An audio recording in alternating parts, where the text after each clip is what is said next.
The morning started like any other boring Tuesday in the Outer Rim colonies. Xylak of the Unified Galactic Council's Intelligence Division was monitoring routine traffic patterns when something absolutely ridiculous happened. A single human transport vessel decided to play hero against an entire pirate fleet. Just fantastic. Commander Xylak! My subordinate Officer Tenko rushed into the observation deck with his forearms flailing dramatically. We have a situation developing in Sector 7-9 Alma. I sighed, my scales rippling with annoyance. Let me guess, another mining dispute, smuggling operation? Please, tell me it's not another territorial squabble over asteroid rights. Worse, sir, pirates. The notorious Crimson Fang crew has surrounded a civilian transport, but here's the strange part. Tenko paused, his three eyes blinking rapidly. The transport isn't running. My interest peaked slightly. Equipment failure. No, sir. The human pilot appears to be engaging them voluntarily. I nearly dropped my morning beverage, a thick purple concoction that tasted like regret and caffeine. Excuse me? Did you just say a single human transport is taking on 17 pirate vessels? Affirmative, Commander. Should we intervene? I activated the main view screen, expecting to witness the shortest space battle in recorded history. What I saw instead made me question everything I thought I knew about human psychology. The small, battered transport ship was darting between massive pirate cruisers like an insect that had consumed too much stimulant. Patch me through to their communications, I ordered, settling into my command chair. This had to be good. The audio crackled to life, and a distinctly female human voice filled our bridge. Attention, Fashion Challenge space criminals. This is Ripley Thorne of Earth Colony Transport Services. You have exactly 30 seconds to release those cargo ships, or I'm going to be very, very late for my advanced quantum physics exam. My second-in-command, Lieutenant Grex, looked at me with confusion written across his bulbous features. Sir, did she just threaten them with tardiness? Apparently so. I watched as the tiny transport executed a maneuver that should have been physically impossible. And somehow it's working. The pirate captain's response boomed through our speakers, dripping with condescension. Little human girl, do you have any idea who you're dealing with? I am Captain Vorax the Merciless. I've conquered 17 star systems. Congratulations! Ripley's voice positively sparkled with sarcasm. 17 whole systems? Wow. I conquered my fear of public speaking last month. Should we compare achievements? I found myself leaning forward, genuinely entertained. Most species would be begging for mercy by now. Humans, apparently, responded to mortal danger with comedy. You mock me? Vorax snarled. I'll tear your pathetic vessel apart. You know what? Ripley's tone shifted, becoming dangerously casual. I was trying to be nice. I really was. But I have Professor Hendricks for quantum mechanics this morning, and that man gives pop quizzes like they're going out of style. So here's what's going to happen. The transport suddenly accelerated, heading straight for the largest pirate ship. My tactical officer, Yem, gasped audibly. She's going to ram them! But Ripley had other plans. At the last possible second, she veered underneath the massive vessel and somehow attached something to its hull. Then she did the same thing to 2 more ships in rapid succession. What is she doing? I muttered, studying the tactical display. Unknown, sir.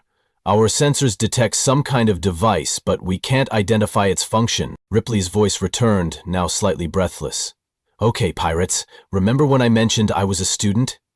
Well, I forgot to mention my major, explosive engineering with a minor in creative problem solving. The device's sheet planted began blinking ominously. Captain Vorax's confidence wavered noticeably. What have you done? Oh, nothing much. Just rewired your shield generators to create a lovely light show. In about 60 seconds, they're going to overload and create the most beautiful fireworks display this sector has ever seen. Non-lethal, of course. I'm not a monster. But your ships will be completely disabled. I had to admit, I was impressed. And slightly terrified. You're bluffing! Vorax roared, but his formation was already beginning to scatter. Am I, though? Ripley asked sweetly. Tell you what, let's find out together. Oh, and Vorax? Next time you want to rob innocent merchants, maybe pick on someone who doesn't have a midterm in 47 minutes. The first explosion lit up our view screen like a miniature star. Then the second. The third. One by one, the pirate vessels went dark, their shields overloaded and their engines offline. Not destroyed, mind you, just very, very disabled. Impossible, breathed Lieutenant Grex. A single human just neutralized an entire pirate fleet using… what? Homework assignments? The engineering homework, apparently, I corrected, watching as Ripley's transport began towing the disabled merchant vessels to safety. Officer Tenko, get me everything we have on this Ripley Thorne. Already on it, sir. Tenko's fingers danced across his console. Ripley Thorne, age 22. Third-year engineering student at New Terra University. Clean record, no military training, and according to her academic file, she's struggling with time management. Time management, I repeated flatly. She just defeated 17 pirates because she's bad at showing up on time. It appears so, sir. I opened a direct channel to Ripley's ship. Miss Thorne, this is Commander Xylak of the Galactic Council. That was quite an impressive display. Oh, hey there, Commander! Ripley's voice was cheerful, as if she hadn't just pulled off the most audacious rescue operation I'd ever witnessed. Sorry, can't chat long. I've really got a motor if I want to make it to class. Professor Hendricks has this thing about locked doors after the bell rings. Miss Thorne, what you just accomplished should be impossible. How did you know those modifications would work? Well, funny story, actually. Last week's assignment was to design a non-lethal ship disabling system. I got marked down for impractical applications and overly complex execution. Guess Professor Blackwell was wrong about that. The merchant captain's voice suddenly joined our frequency. Young lady, I don't know how to thank you. Those pirates would have taken everything. No problem, Captain Torres. Just glad I could help. Though I really do need to get going. Ripley out. And with that, her transport shot away toward the inner system at speeds that would make a racing pilot jealous. Lieutenant Grex stared at the view screen in bewilderment. She just left. Saved everyone and left to go to school. Yup. I settled back in my chair, trying to process what I'd just witnessed. Make a note in our files, Lieutenant. Humans, when running late, become exponentially more dangerous. Sir, should we pursue, offer assistance, formal recognition? I considered this. In my 40 years of service, I'd seen trained military units fail at operations less complex than what Luna Bright had just accomplished solo. And she'd done it while worried about a physics exam. No, I decided. I think we'll just let her go to class, but keep monitoring human colony ship routes. If this Ripley Thorne is any indication of standard human behavior when stressed about punctuality, we might need to completely revise our threat assessment protocols. Understood, sir. As Ripley's ship disappeared into hyperspace, I couldn't shake the feeling that I'd just witnessed something significant. Something that would change how the entire galaxy viewed these strange, sarcastic, apparently unstoppable creatures called humans. Captain Vorax's voice crackled weakly over the communications system. Council ship, we surrender. We formally surrender to whoever that was. That, I said, allowing myself a small smile, was just a college student running late for class. The silence that followed was probably the most profound thing I'd heard all year. But the silence didn't last long. Officer Tenko's console began beeping frantically. Commander, we're receiving multiple transmissions from across the sector. Word of what happened here is spreading fast. What kind of transmissions? I asked, though I suspected I already knew. Pirate channels, sir. They're warning each other about humans. Specifically, about humans who are late for things. Lieutenant Grex looked up from his station, his expression somewhere between amused and horrified. Sir, we're also getting reports from merchant vessels. They're requesting human escorts for dangerous routes. This was getting interesting. How many requests? 47 in the last 10 minutes, sir, and climbing. I rubbed my temples, feeling a headache forming. One human student defeats a pirate fleet, and suddenly the entire sector's economic balance shifts. Any word from the Galactic Commerce Authority? They're confused, sir. They want to know if we can officially classify lateness anxiety as a tactical advantage. Lateness anxiety? I repeated slowly. As a tactical advantage, yes, sir. They're also asking if we can recruit more humans for convoy protection duties. Before I could respond, another communication came through. This one from High Admiral Corvin himself. Commander Xylak, I need a full report on this incident immediately. The entire High Command is buzzing about some human who apparently turned homework into weapons. It's accurate, Admiral. A human engineering student named Ripley Voss just neutralized the entire Crimson Fang pirate fleet using modified shield generators. Her motivation was avoiding tardiness to a physics examination. The long pause that followed was telling. Commander, are you suggesting that human academic pressure creates superior tactical capabilities?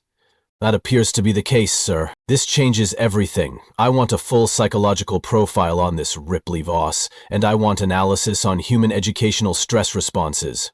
If we can understand this phenomenon, we might be able to— Sir, I interrupted gently, with respect.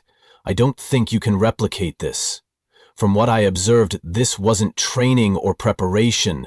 This was pure human improvisation under time pressure. Another pause. Are you telling me that humans become more dangerous when they're running late? That's exactly what I'm telling you, sir. Dear gods. We need to revise every first contact protocol we have. What if we accidentally make them late for something? Hadn't considered that terrifying possibility. I'll make sure to include that in my report, Admiral. See that you do. And Commander, keep monitoring that sector. If more humans start using academic assignments as weapons, I want to know about it immediately. As the transmission ended, I found myself staring at the tactical display, where 17 disabled pirate ships were slowly drifting, each one a testament to the terrifying creativity of one stressed college student. Sir, Officer Tinko approached cautiously. The merchant captain wants to know if he should file an incident report. What would he even write? I asked. Rescued by angry student with homework? That's actually what he suggested, sir. I laughed. Actually laughed. In 40 years of military service, I'd never encountered anything so absurd yet so effective. Tell him to file it exactly like that. Let the bureaucrats figure out how to categorize it. Understood, sir. Also, we're receiving a data packet from Ripley Voss's ship. Looks like technical specifications. My interest peaked again. Specifications for what? The shield overload devices she used, sir. Apparently, she's sharing the design freely. Says, and I quote, "Knowledge should be free and pirates should be stopped. Also, tell your tech guys this'll work on any class cash shield generator or higher. You're welcome." I stared at the data streaming across our screens. Detailed engineering schematics, power calculations, deployment instructions. She'd just handed the entire galaxy a non-lethal pirate-stopping technology. For free. Sir, this is— Lieutenant Grex's voice trailed off as he studied the specifications. This is genius-level engineering. These modifications would never occur to our top military scientists, but they occurred to a stressed college student, I observed.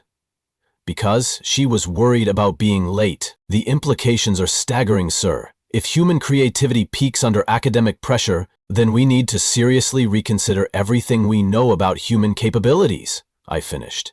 And maybe invest in better chronometers for human colonies. As if summoned by my words, another communication arrived. This one from New Terra University. Galactic Council vessel, this is Dean Patterson of New Terra University. We understand one of our students may have caused some kind of incident? I cleared my throat.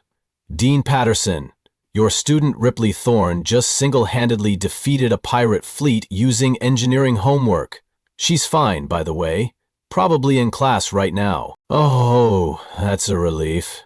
Wait, did you say she defeated pirates with homework? Affirmative. Modified shield generators. Quite ingenious, actually. Well, I'll be. You know, she's been struggling with time management all semester. Her professors keep complaining that she's always rushing to finish assignments at the last minute. Dean Patterson, I said carefully, you might want to consider that rushing might be her greatest strength. The silence stretched long enough that I wondered if the transmission had failed. Finally, Dean Patterson spoke again.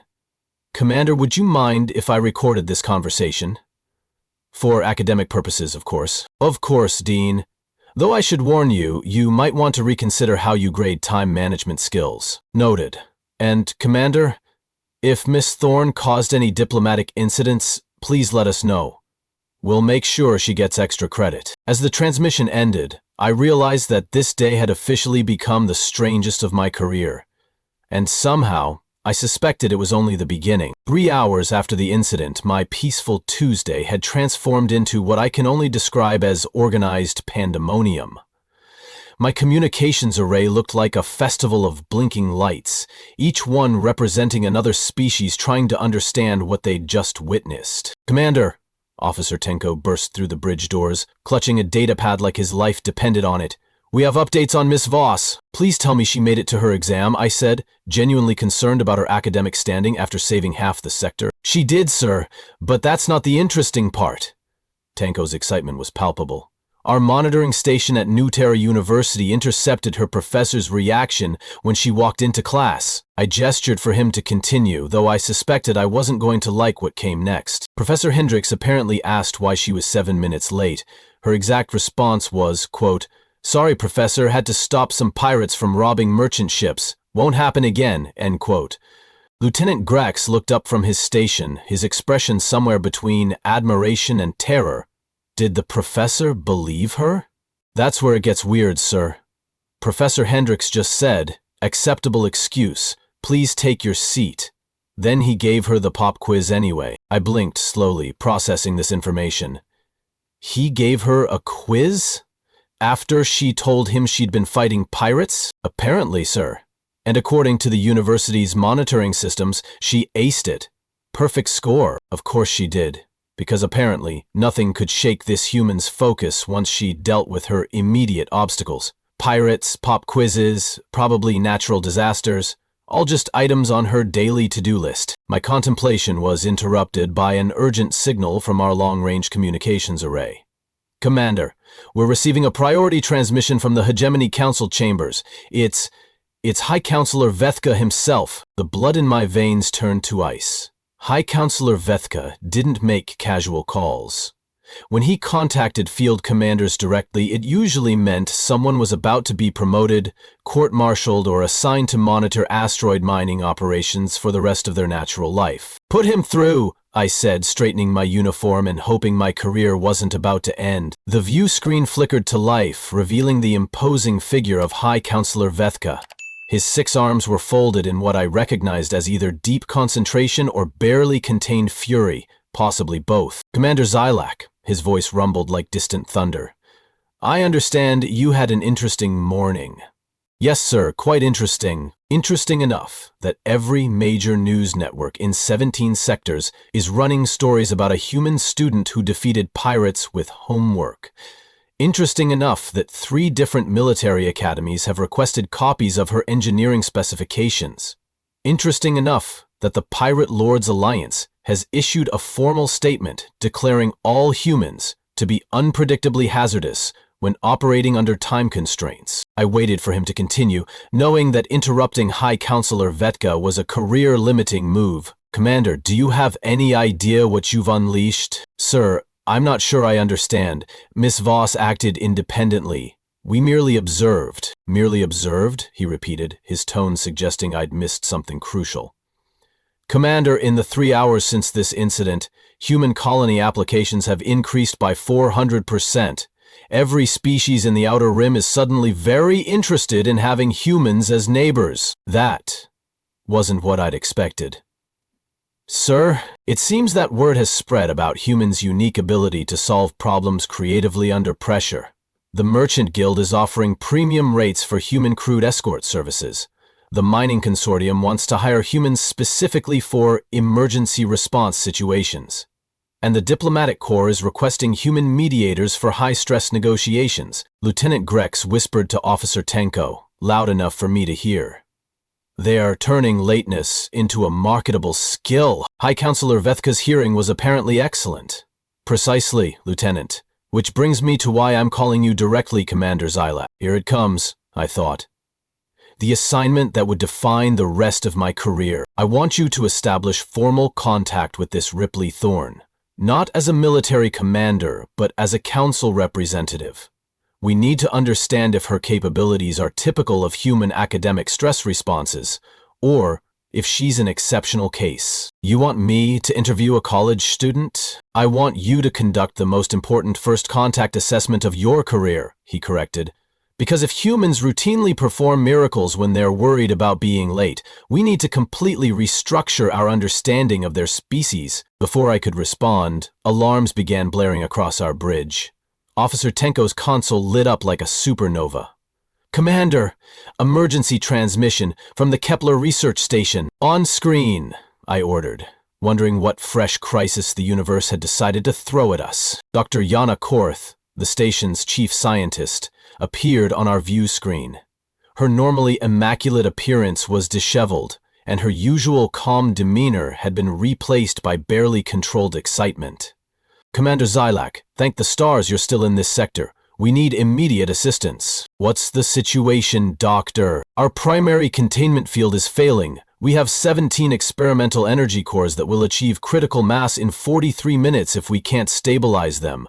Our entire engineering team is working on it, but, I prompted, though I had a sinking feeling about where this was heading. "We've run every calculation, tried every conventional solution. Nothing works. We need someone who thinks outside established parameters, someone who can improvise solutions that our trained engineers would never consider." High Counselor Vethka's image appeared in a split screen. "Dr. Korth, are you suggesting what I think you're suggesting?" "High Counselor, I didn't realize you were monitoring this channel." "Yes, sir. We need the human student, Miss Voss." I rubbed my temples, feeling another headache forming. "Doctor, Miss Voss is currently taking a quantum mechanics examination. Her academic schedule is quite important to her." "Commander?" Dr. Korth's voice took on a desperate edge. "If these cores go critical, they'll take out everything within a 50-kilometer radius, including my research team of 43 brilliant scientists." High Counselor Vethka leaned forward. "Commander Zylak, contact Miss Thorne immediately. This is now a council priority operation. Sir, with respect, she's taking an exam. Based on what we've observed, interrupting her academic schedule might not be advisable." "Then we wait until she's finished," he decided. "How long do examinations typically last?" Officer Tenko consulted his database. "Standard university quantum mechanics examinations are scheduled for 2 hours, sir." Dr. Korth's face went pale. "We don't have 2 hours. Doctor," High Counselor Vethka's voice carried the weight of absolute authority. "You have whatever time Ms. Voss needs to complete her examination. Make your calculations work for that timeline." "But sir," Dr. Korth, "in the past 4 hours, I've learned that human academic performance appears to be directly correlated with their problem-solving capabilities under pressure. If we interrupt Miss Voss's examination, we might compromise the very abilities we need to save your station." I had to admit, it was sound logic. Terrifying, but sound. "I'll contact the university," I offered. "Perhaps we can get an estimate of when she'll be available." The call to Dean Patterson was surreal. "Dean, this is Commander Zylak again. We have a slight situation." "Oh no, what did Ripley do now?" "Nothing yet. We need her to potentially save a research station from catastrophic explosion. How much longer will her examination last?" "Let me check. She started 20 minutes ago, so probably another hour and 40 minutes. But, Commander, I should warn you about something." "What now?" "Professor Hendricks just informed me that today's exam was supposed to be a group project presentation. Ripley showed up expecting a written test." I felt the universe's sense of humor slapping me in the face. "What happened?" "Well, Professor Hendricks was so impressed by her explanation of stopping pirates that he decided to let her take a solo oral examination instead. She's currently explaining theoretical applications of quantum field manipulation in emergency scenarios. She's explaining her pirate fighting technique as physics theory." "Apparently so. And from what Professor Hendricks tells me, her understanding of quantum mechanics is far more advanced than her grade suggested. Turns out she's been applying graduate-level concepts to practical engineering problems." Lieutenant Grex looked at me with something approaching awe. "Sir, she's been doing advanced physics without realizing it was advanced?" "It appears so." I turned back to the communication. "Dean Patterson, we need her as soon as possible. Lives are at stake." "I understand, Commander." I'll have Professor Hendricks expedite the examination. Though I should mention, he's quite excited about her responses. He's talking about recommending her for accelerated placement. As the transmission ended, I found myself in the bizarre position of coordinating a rescue operation around a college student's academic schedule. High Counselor Vethka watched the proceedings with what might have been amusement. Commander, I want detailed records of everything that happens next. This may be the most important case study in human capabilities we've ever conducted. Understood, sir. Dr. Korth's voice crackled through the speakers. 31 minutes until critical mass. How much longer? I checked the chronometer. Stand by, Doctor. Our consultant should be available shortly. Consultant? She repeated. Commander, I thought you were sending a specialist. We are, Doctor, the most qualified specialists available. What are their credentials? I looked at High Counselor Vethka, who nodded encouragingly. 3 years of engineering education, 1 morning of successful pirate fleet neutralization, and a perfect score on a quantum mechanics examination she took immediately afterward. The silence that followed was so profound I could hear the hum of our ship's engines. Commander, Dr. Korth said slowly, are you sending me a student? Doctor, we're sending you, the only person in the known galaxy who has successfully weaponized homework and treated cosmic piracy as a minor scheduling inconvenience. Another pause. Then, in a voice full of either resignation or desperate hope, when will she arrive? As soon as she finishes explaining quantum field theory to her professor. And somehow, that sentence perfectly captured the beautiful absurdity of the entire situation. High Counselor Vethka's image flickered. Commander Zilak, I want you to personally escort Miss Voss to Kepler Station. And Commander, yes sir, try not to make her late for anything else. I don't think the galaxy is ready for what humans might accomplish if they're really pressed for time. As if summoned by our conversation, my communication console chimed with an incoming message from New Terra University. This is Ripley Thorne. Sorry to interrupt whatever official business you're all doing, but I just got word that some research station needs help with an energy containment problem. Professor Hendricks said you contacted the university? Miss Thorne, I replied. That's correct. Are you available to assist? Well, I just finished my exam, nailed it by the way, and I don't have another class until tomorrow. Plus, this sounds way more interesting than my thermodynamics homework. What's the situation? And just like that, the most important rescue operation in recent galactic history was reduced to a scheduling conflict between homework and saving lives. Somehow, I suspected this was going to become a recurring theme in human-alien relations. Miss Thorne, I said, settling back in my command chair, please prepare for immediate transport to Kepler Research Station. And Miss Thorne? Yeah? Commander, try not to be late. Her laughter echoed across our bridge, bright and confident and utterly, terrifyingly human. Commander, when have I ever been late when it really mattered? And with that question hanging in the void, we set course for what would either be the most spectacular rescue in galactic history or the most well-documented academic consultation ever recorded. The journey to Kepler Research Station took 18 minutes at maximum warp. 18 minutes during which my bridge crew witnessed something I'd never seen in 4 decades of service. A human student treating an imminent catastrophic explosion as a fascinating academic problem. Ripley had arrived aboard our ship carrying what appeared to be a standard student backpack. From this seemingly innocent container, she'd produced 3 data pads, a portable engineering scanner, 2 energy bars, and something she called a lucky quantum calculator. This, for once, I wasn't sure I could. So, she said, settling into our guest chair like she belonged there, tell me about these energy cores. What type of containment are we dealing with? Dr. Korth's voice came through our communications array, still strained but now carrying a note of hope. Ms. Thorne, we're dealing with 17 Mark VII quantum energy cores. They're experimental prototypes designed to power deep space research facilities. Mark VTI, huh? Ripley pulled up technical specifications on her datapad with practiced ease. Those use trilithium matrix stabilizers, right? And let me guess, the containment fields are operating on a rotating harmonic frequency to prevent resonance cascade? The silence from Dr. Korth was telling. Finally, she spoke. How did you know that? Those specifications are classified. Oh, I wrote a paper on theoretical improvements to Mark VI designs last semester. Got a B+, which was kind of disappointing, but Professor Williams said my ideas were interesting but impractical. Looks like they went with some of my suggestions for the Mark VII series. Lieutenant Grex leaned over to whisper to Officer Tenko. She accidentally helped design the things that are about to explode? It appears so, I murmured, watching Ripley work. She was scrolling through technical documents at a speed that suggested she was either speed reading or already familiar with the content. Dr. Korth, Ripley continued. What exactly caused the containment failure?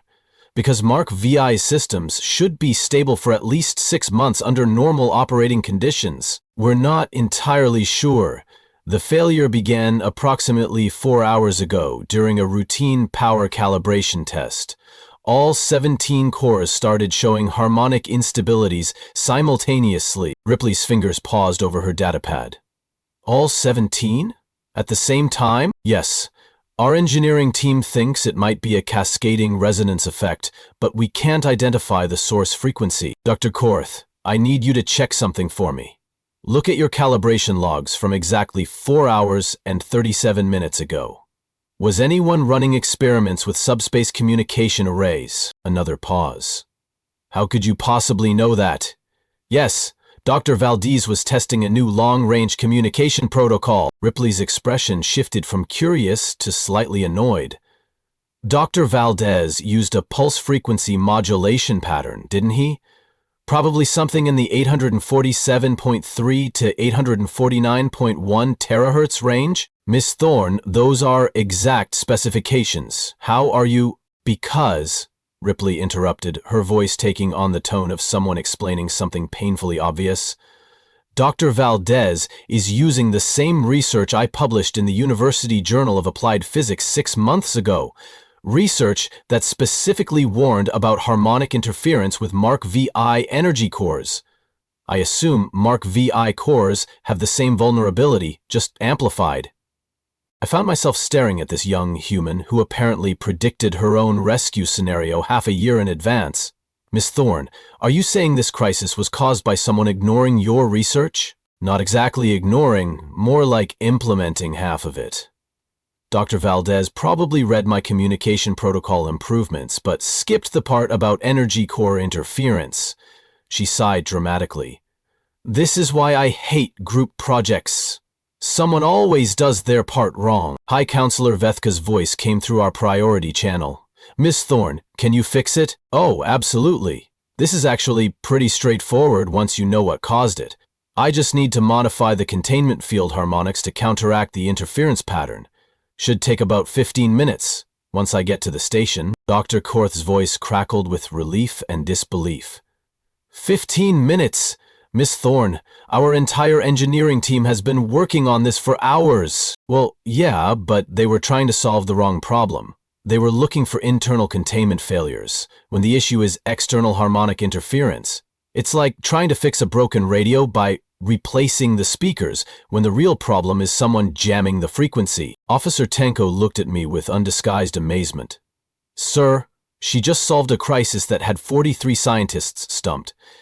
And she's treating it like a minor homework correction. Officer Tenko, I replied, watching Ripley pull up what appeared to be her original research paper. I'm beginning to think that everything is a minor homework correction to humans when they're properly motivated. Dr. Korth, Ripley's voice carried a note of professional authority that seemed odd coming from someone who'd been taking exams that morning. I'm transmitting the harmonic adjustment protocols now. You'll need to implement them in a specific sequence. And the timing is crucial. I'll walk you through it when we arrive, Miss Thorne. I cannot adequately express our gratitude. You may have just saved 43 lives. Just doing my job, Ripley replied cheerfully. Plus, this gives me material for my advanced engineering project next semester. Professor Kim is always saying we need more real-world applications in our coursework. As Kepler Research Station grew larger on our view screen, I realized that today hadn't just changed how I viewed humans, it had fundamentally altered my understanding of intelligence, problem-solving, and the terrifying power of academic curiosity combined with deadline pressure. Miss Thorne, I said as we prepared to dock, one final question. Do all human students approach crises with this level of casual competence? She considered this seriously. Well, not really. Most of my classmates would probably panic first. But you know what they say, Commander. What do they say? When you're already running late for one thing, what's one more stop along the way? And somehow that perfectly encapsulated the most important lesson I'd learned about humans. They don't see obstacles as barriers to their goals. They see them as inconvenient homework assignments that need to be completed before moving on to more important things. Like making it to class on time? Either way, I was pretty sure the universe would never be quite the same.